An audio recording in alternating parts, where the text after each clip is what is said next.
அந்த காலத்து சினிமா பாட்டு ஒன்று உண்டு. நடந்ததையே நினைத்திருந்தால் அமைதி எங்கும் இல்லை, நினைப்பதெல்லாம் நடந்து விட்டால் தெய்வம் ஏதும் இல்லை.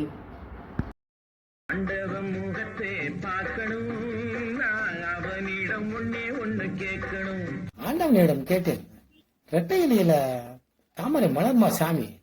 சற்று நேரம் திகைத்தார், முடித்தார், பின் சிரித்தார். ரிசல்ட் அன்னைக்கு காலமே முன்னால உட்காந்துக்கிட்டு தாமரை ஜெயிக்குமா தோக்குமான்னு அதையே பார்த்துக்கிட்டு இருந்தது. இல்லை பிபி ஏறுது இறங்குது. உடனே எங்கள் வீட்டு குட்டி டாக்டர் நான் செக் பண்ணுறேன் தானே பிபி மானிட்டர் பண்ணுறாரு.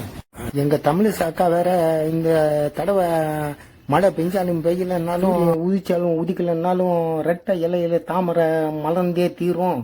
அது மலர்ந்து பூத்து காயாகி மாம்பழமாகி கனியாகி மாம்பழமாகி அதை நாங்கள் குக்கர் சின்னத்தில் வச்சு பாயில் பண்ணி சைக்கிளில் கொண்டு வந்து உங்கள் எல்லாருக்கும் தருவோன்னு அக்கா சொன்னாங்க.